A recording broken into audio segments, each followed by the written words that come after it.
नमस्कार मित्रों, साक्षात्कार के इस दूसरे वीडियो में आपका स्वागत है। पहले वीडियो में मैंने आपको बताया था सिंपल रूप में कि आखिरकार साक्षात्कार का उद्देश्य क्या होता है। अब यहाँ पर जो ये दूसरा वीडियो है, ये वीडियो उन बच्चों के लिए है ख़ास तौर पर जो इस बार यूपीपीसीएस, बीपीएससी या फिर आरएएस इन सब के साक्षात्कार में बैठ रहे हैं या बैठेंगे। तो उन्हें आखिर क्या करना चाहिए जिससे ये आखिरी द्वार बहुत अच्छे से तोड़ा जा सके, डिमोलिश किया जा सके। आप अपने साक्षात्कार की पूरी तैयारी को कुछ पार्ट में डिवाइड कर लें। जो आपका पहला पार्ट होगा वो पार्ट होगा आपका बायोडेटा। दूसरा पार्ट यहाँ पर आपका होगा जीएस एंड करंट अफेयर्स। तीसरा पार्ट यहाँ पर आपका होगा आपका ऑप्शनल। और चौथा पार्ट आपका होगा जो आप उनसे एक फॉर्मल बातचीत कर रहे होंगे। उसमें अगर कोई ऐसी चीज़ें आ जाती हैं जो चीज़ें आपने कभी पढ़ी नहीं हैं, कभी सुनी नहीं हैं, कभी समझी नहीं है, तो उनको आप कैसे टैकल करेंगे। तो ये 4 पार्ट में अगर आप डिवाइड करके अपनी तैयारी करते हैं तो लाइफ थोड़ा आसान हो जाएगी। इसके लिए सबसे पहले तो यही एक प्रक्रिया होती है, कॉमन प्रक्रिया होती है, ये बहुत आजमाई हुई प्रक्रिया है कि आप अपनी एक डायरी मेंटेन कीजिए। और उस डायरी में आपके पास आपका वो मेंस वाला डैफ वगैरह तो होगा ही। उसको आप अच्छे से देखें जो आपने फ़ोटोकॉपी किया है, और अपने उसमें से बायोडेटा के हिस्से को राइट डाउन कर लें। उसमें ये चीज़ें होंगी, आपका नाम होगा, माता पिता का नाम होगा, डेट ऑफ बर्थ होगी, राइट, एक एड्रेस होगा या फिर जहाँ आपका जन्म हुआ।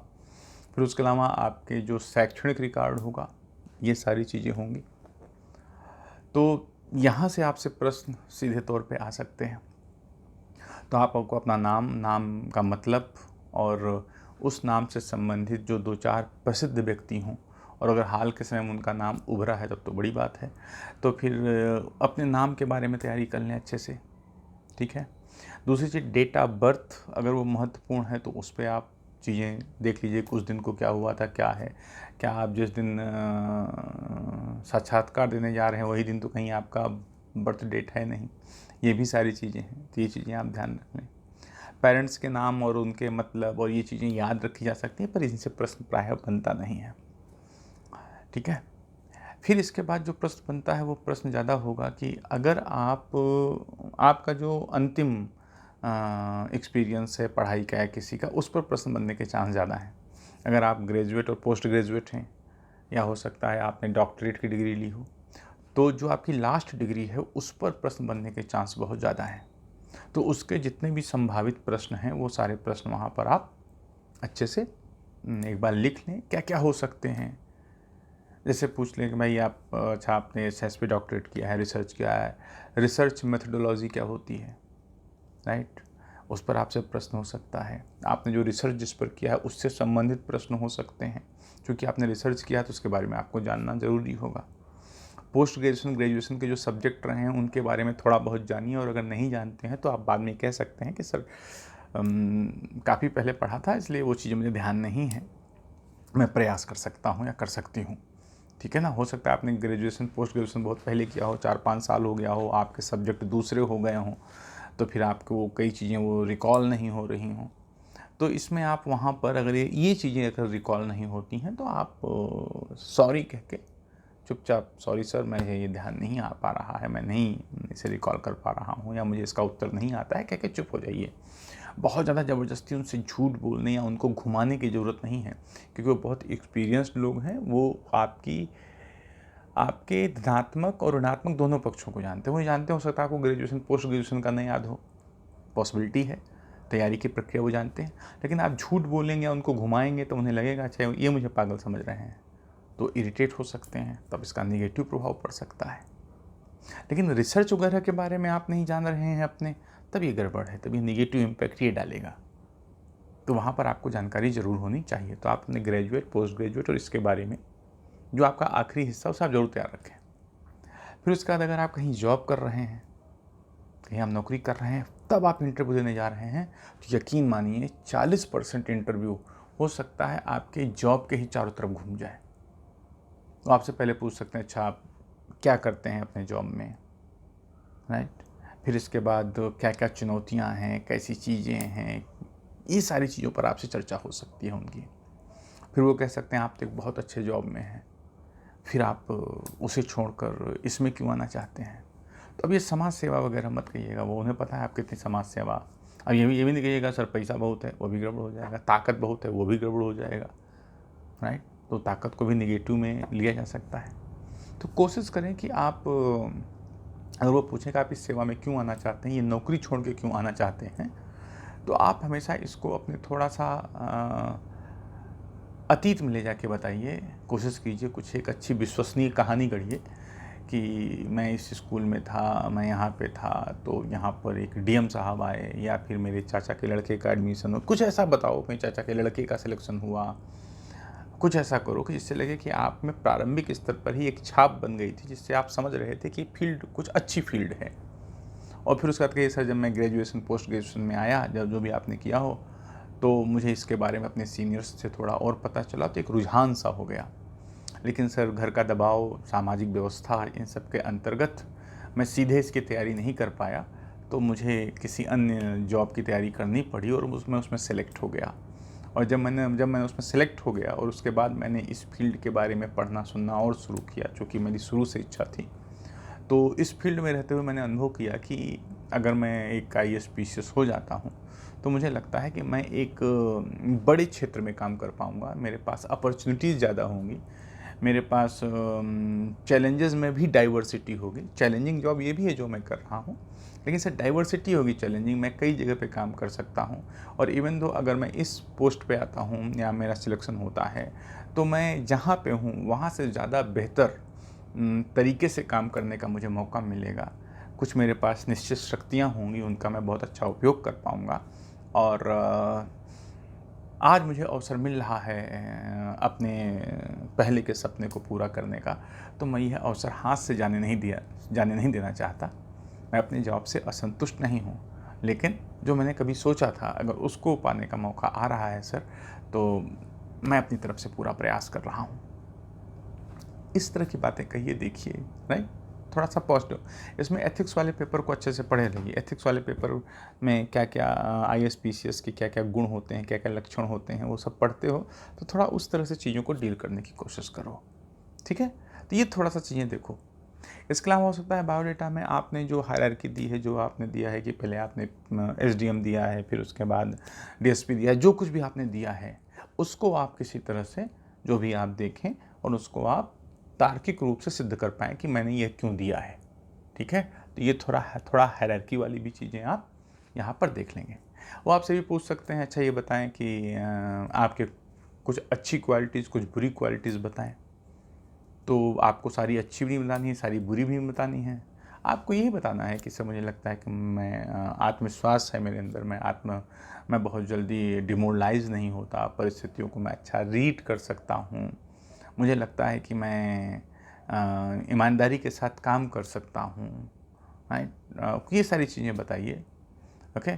तो यहाँ पर कमज़ोरी वगैरह हम कह सकते हैं कि सर मेरी कमज़ोरी यही है कि कई बार जो मैं काम हाथ में ले लेता हूँ तो फिर एक धुन सी लग जाती है कि वह काम पूरा करूँ तभी मैं छोड़ूँ।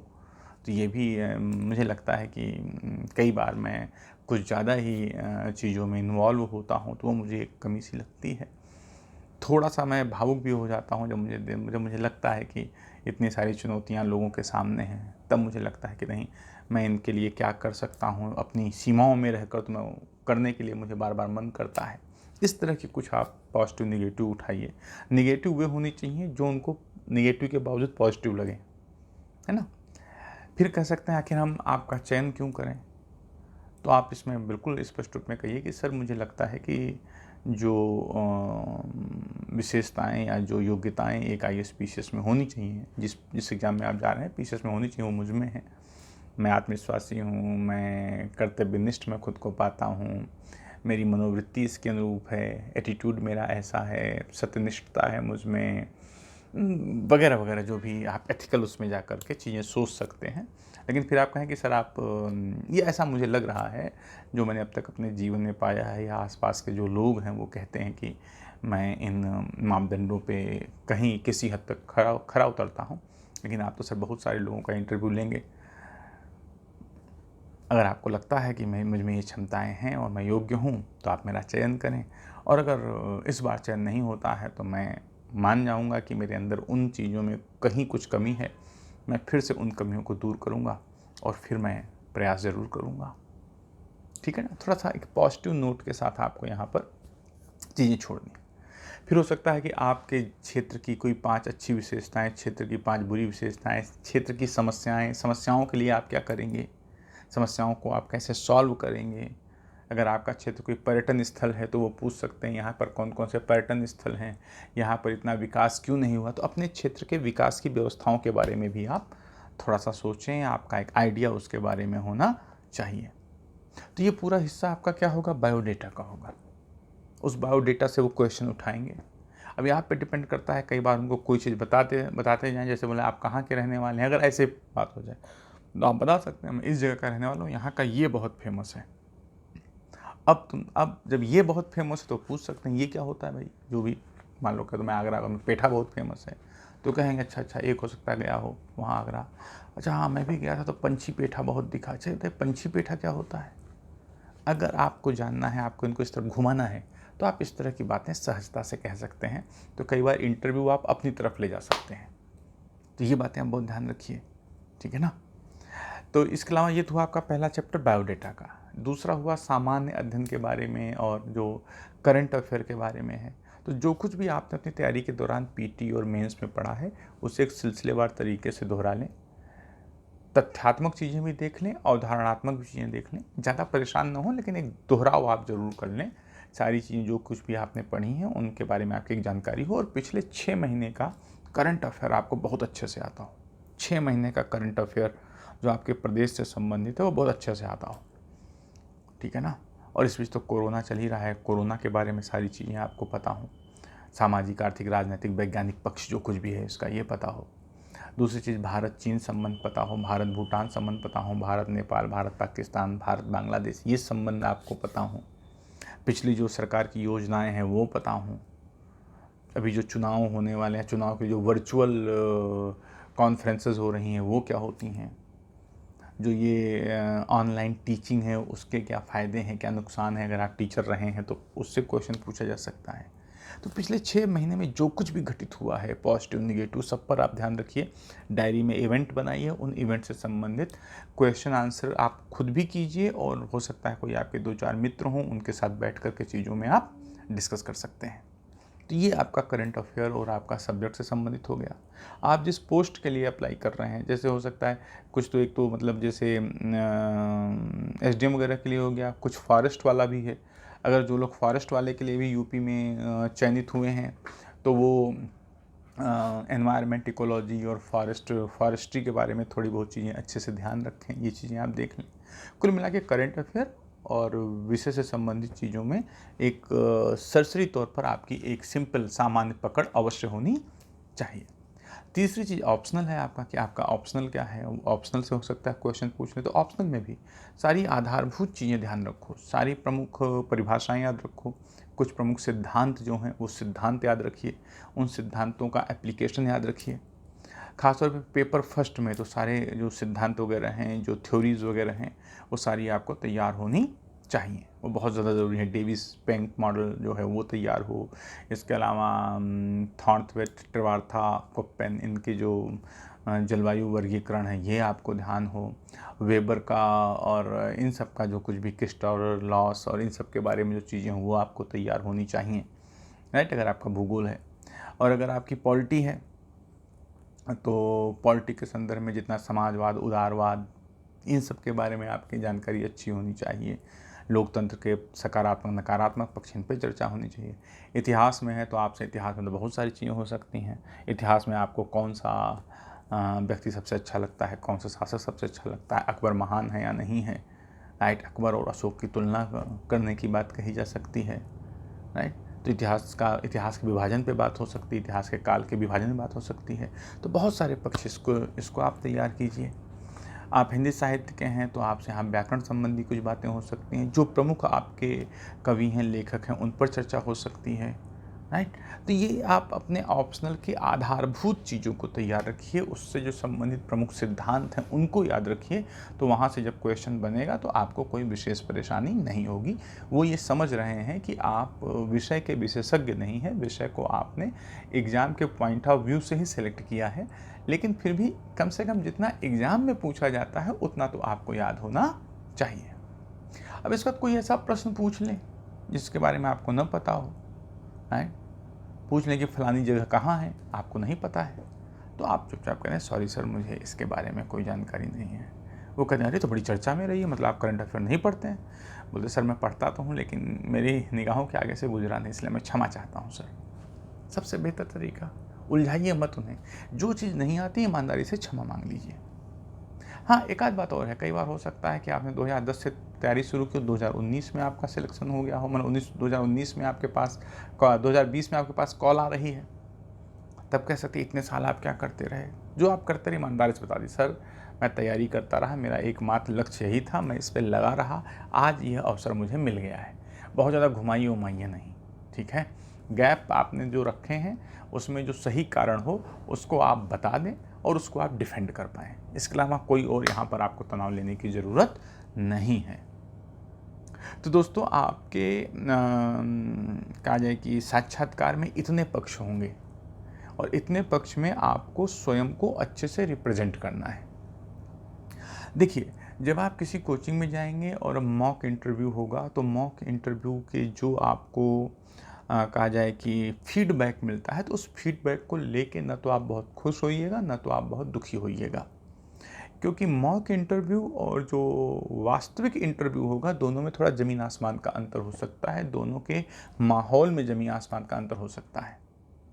आप सहज बने रहिए, आपने जो कुछ अब तक सीखा है उसे अच्छे से ध्यान रखिए। हो सकता है हम लोग आपको 20-25 क्वेश्चन रटा दें कि इसमें आप ये उत्तर दें, लेकिन वहाँ वो क्वेश्चन न पूछकर उन्होंने बिल्कुल अलग क्वेश्चन पूछ लिया, तब क्या करोगे? देखो, जैसे ही आपकी बारी आएगी और आप दरवाज़ा नॉक करके खोल के एंट्री लोगे और बोलोगे मे आई कम इन सर, मे आई कम इन मैम, उसके बाद कहानी बदल जाएगी। दरवाजे के उस पार वह रह जाएगा जो लोगों ने तुम्हें सिखाया है और दरवाजे के अंदर वो जाएगा जो तुम हो। कान वान गर्म हो जाते हैं, दिल धाड़ धाड़ बजता है, उसकी आवाज़ तक आपको सुनाई पड़ सकती है, आप संज्ञा शून्य हो सकते हैं। बहुत सिखाया जाए कि आप ऐसे चलें, इन कदमों से चलें, नहीं नहीं, बस आप चलते हैं, वहाँ जो कुर्सी पड़ी होगी वहाँ तक जाएंगे। कई बार कमरा बहुत छोटा है, कई बार बड़ा होता है, कई बार 5 लोग बोर्ड में हो जाते हैं, कई बार 3 लोगों का ही बोर्ड हो जाता है। तो बस आप जाएंगे, कब आप बैठ गए, कब इंटरव्यू हो गया, क्या हो गया, शायद ये पता भी न चले। इसलिए आपको बहुत घबराने की ज़रूरत नहीं है, आपको जस्ट मनाना है। जस्ट इन द सेंस नहीं नाचते कूदते पहुंच गए बैंड बाजे के साथ। जस्ट मनाने का मतलब है कि आप अपने बारे में अवेयर रहें, आपको लगे कि नहीं, आज मैं एक सकारात्मक संवाद के लिए जा रहा हूँ, क्योंकि आप देखो लाखों बच्चों से अलग हो गए हो। अब आपके पास अपने पोतों तक को, आप सफल हो या ना सफल हो ये अलग मुद्दा है, आप अपने ग्रैंड सन्स को बता सकते हो कि पता है सन 2020 में जब कोरोना फैला था तब मैं इंटरव्यू के लिए गया था और उस दिन मैंने ये पहना था, मैं जैसे एंट्री किया तो सामने ऐसे लोग बैठे थे, लगा कि सब चला जाएगा, लेकिन फिर हम उत्तर देना शुरू किए तो तहलका मच गया, सब हंस रहे थे, सब खुश थे और हम बहुत अच्छे से बाहर आए और आज हम एसडीएम रहे। आज हम एसडीएम ग्रुप में सेलेक्ट हुए उस दिन। बताओ, अरे भाई तुम्हारे पास बताने के लिए अपने पोतों पड़पोतों के लिए बहुत सारी चीज़ें आ गई हैं, है नहीं? तो ये खुशी की बात है, क्यों दबाव में आ रहे हो? सिर्फ ये करो, अपने बायोडेटा, जीएस करंट अफेयर, अपने ऑप्शनल, राइट, आपकी जो जॉब प्रोफाइल है अगर कोई है तो उसमें, राइट, और इसके अलावा कुछ और प्रश्न जो पूछे हैं जो आप बिल्कुल नहीं जानते हैं उनको आप कैसे टैकल करेंगे, इस पे ध्यान रखिए। अगर आप किसी कोचिंग का मॉक नहीं ज्वाइन कर पाए हैं तो आप ये कर सकते हैं, 4-5 लोग बैठ जाइए सोशल डिस्टेंसिंग के साथ, मास्क लगा करके, और वो आपसे क्वेश्चन पूछ सकते हैं, आप उसका जवाब दे दें। आप खुद ही अपने दोस्तों के बीच एक मॉक इंटरव्यू डेवलप कर सकते हैं, क्योंकि देखो वहाँ के क्वेश्चन तो कोई जानता नहीं है क्या पूछे जाएंगे, एक अंदाजे से ही पूछे जाते हैं। और फिर कई क्वेश्चन तो बाहर भी, जैसे आपका बाद में इंटरव्यू है तो कई क्वेश्चन तो वैसे ही बाहर आएंगे, उनको आप देख सकते हो। नहीं आते हैं तो भी हमने आपको जो पक्ष बताए हैं, जो एरिया बताए हैं, उन एरिया के प्रश्नों को आप तैयार कीजिए, एक डायरी बनाइए, उनको लिखिए, उनके संभावित उत्तर लिखिए, खुश रहिए, प्रसन्न रहिए, न्यूज़पेपर लगातार पढ़ते रहिए और जिस दिन आप इंटरव्यू देने जा रहे हैं उस दिन का भी न्यूज़पेपर पढ़ें। इंटरव्यू दिन जो आपको शर्ट पैंट पहन के जाना है वो 2 सिलवाइए, राइट। जो भी ड्रेस करनी है वो 2 सिलवाइए। क्यों? हो सकता है आप जा रहे हो, बरसात का समय है, कोई गाड़ी पीछे से गई और आपके ऊपर कीचड़ पड़ गया, तब एक बैग लेके जाइए, बैग में दूसरी ड्रेस भी पड़ी हो, अगर एक ड्रेस भीग जाए, कुछ हो जाए तो दूसरी ड्रेस वहाँ पर आप वॉशरूम में जा करके उसे चेंज करके फिर आप खुद को तैयार कर लें, जिससे लास्ट समय में आपके ऊपर कोई मानसिक दबाव ना हो। तो जो बच्चे इस बार साक्षात्कार देने जा रहे हैं उनको मेरी तरफ से शुभकामनाएं, ईश्वर आपको सफल करे। और जो बच्चे आने वाले वर्षों में साक्षात्कार देंगे उनके लिए किसी दिन मैं कोई अच्छा और एक फुल वीडियो, लगभग 1.5 से 2 घंटे का एक फुल वीडियो मैं आपके लिए इंट्रोड्यूस करूँगा। और जो बच्चे आजकल या आगे अभी हाल में ही जो भी रिजल्ट आए हैं उनमें साक्षात्कार देने जा रहे हैं तो उनको मेरी तरफ से शुभकामनाएं, ईश्वर आपको सफल करे। Thank you.